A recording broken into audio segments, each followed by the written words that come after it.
his shadows. Once, I wandered into a place we're not supposed to go, where the ground is all gray, and even the birds fall from the sky. It was so dark, it felt like the night had swallowed the day. I remember the sounds, like whispers, but with no mouths to speak them. It was terrifying, but I didn't cry. I wanted to understand why everyone is so afraid of him. In Necroval they say the dead rise, but that's not true, not really.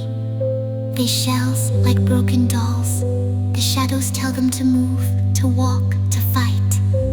I saw them dancing around a black fire. Not a fire like ours, no. It had no warmth, just a cold light that made everything even darker.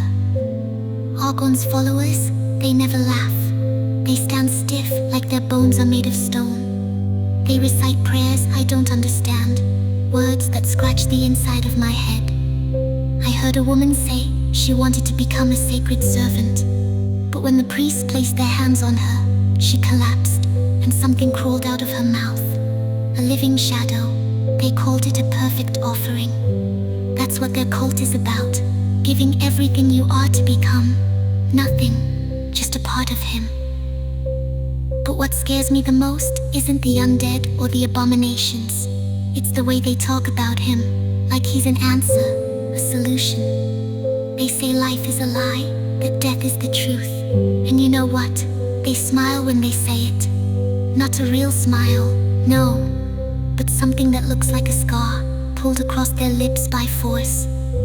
I think Argon is like a hole in the world. Everything that falls into it disappears, but the hole, it grows.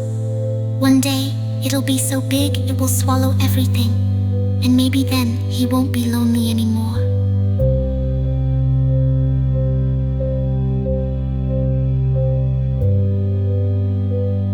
Papa says we have to fight him, but I wonder, what if we could talk to him?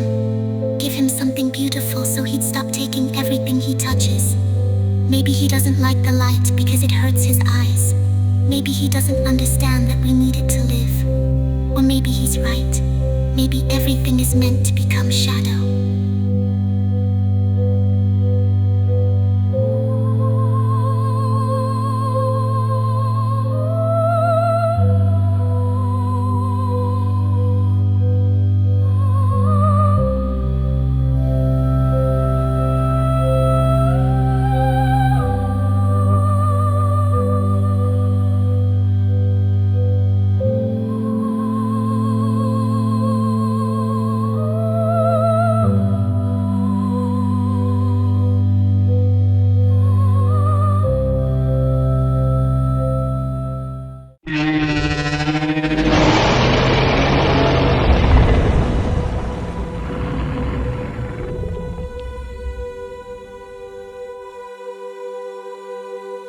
Papa dit qu'Argon est une menace pour les vivants, mais moi je crois qu'il est juste très seul.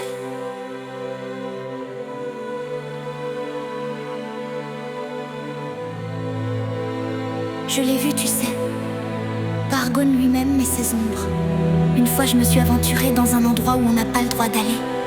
Là où la terre est toute grise, où même les oiseaux tombent du ciel. Il faisait si sombre qu'on aurait dit que la nuit avait avalé le jour.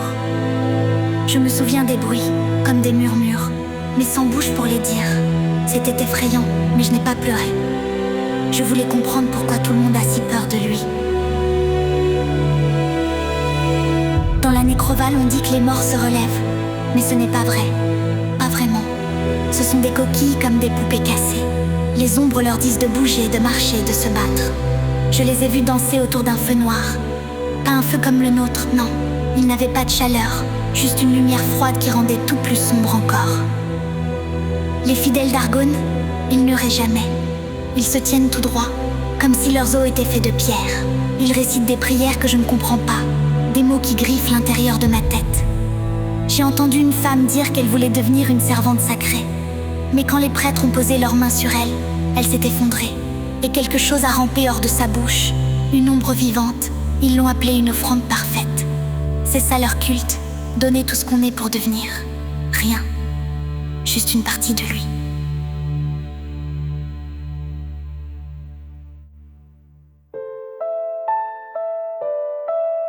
Mais ce qui me fait le plus peur, ce n'est pas les morts vivants ni les abominations. C'est la façon dont ils parlent de lui, comme s'il était une réponse, une solution. Ils disent que la vie est un mensonge, que la mort est la vérité. Et tu sais quoi? Ils sourient en le disant. Pas un vrai sourire, non, mais quelque chose qui ressemble à une cicatrice, tirée de force sur leurs lèvres. Je crois qu'Argonne est comme un trou dans le monde. Tout ce qui tombe dedans disparaît, mais le trou, lui, grandit. Un jour, il sera si grand qu'il avalera tout. Et peut-être qu'alors, il ne sera plus seul. Papa dit qu'on doit le combattre, mais moi je me demande si on pouvait parler avec lui donner quelque chose de beau pour qu'il arrête de prendre tout ce qu'il touche. Peut-être qu'il n'aime pas la lumière parce qu'elle fait mal à ses yeux. Peut-être qu'il ne comprend pas qu'on a besoin d'elle pour vivre.